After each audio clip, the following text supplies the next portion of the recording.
How you guys doing today? My name is Damien Vargas, and this is my presentation on Art Wolf. So, some general background information on Art Wolf is that he was born in 1951 in Seattle, Washington, and he is currently 72 years of age. He is primarily known as a wildlife photographer, and some of his key influences consist of Elliot Porter and Ernst Hans. So, in the bottom corner, we have a picture of just a tiny map of Seattle. I'm pretty sure most of you are familiar with it. And on this side, we have both pictures of his influences, which consist of Elliot Porter and Ernst Haas, and I also have a picture of Jacob Lawrence, which was one of his professors at the time when he was studying at the University of Washington. So now we'll talk about his education. Obviously, as I mentioned before, he graduated from the University of Washington with a bachelor's degree in fine arts and art education in the year 1975, where he studied under professors such as Jacob Lawrence. So, what type of photography did he do? Let's talk about that. So, he's best known for his color images of landscapes, wildlife, and native creatures.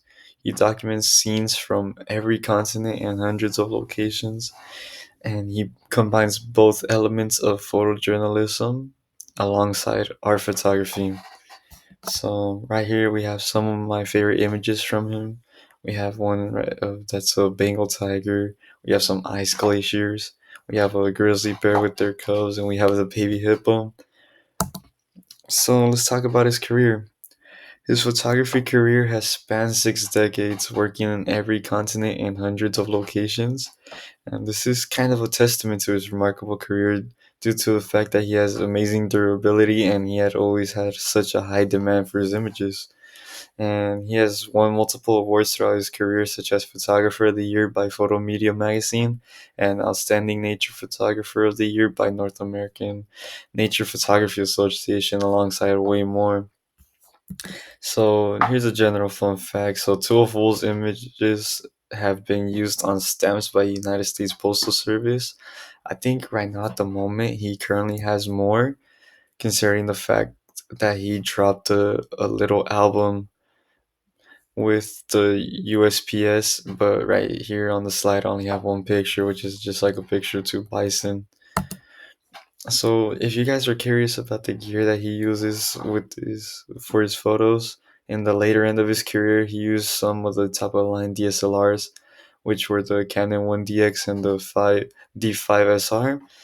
If you try to get these right now, they'd probably be a little outdated considering the fact that it probably like has 20 years on them. So a quote that I like from Art Wolf is that never stop looking no matter where you are. Everywhere there are good photographs. And this kind of resides with me considering the fact that, I like carrying my camera with me wherever I go since it's just one of my favorite things to do. As I like to take photos of anything I generally find interesting as a pastime. So why I chose this photographer? I chose this photographer because I recently got into landscape photography alongside wildlife as well as primarily birding, and just looking at his images it makes me like appreciate more the beauty of just nature in general. And considering the fact that landscaping has always been something that I would like to do with my camera, since I do have a couple landscape shots, but this kind of like I related to him in this certain way. So this is the end of my presentation, and thank you for listening.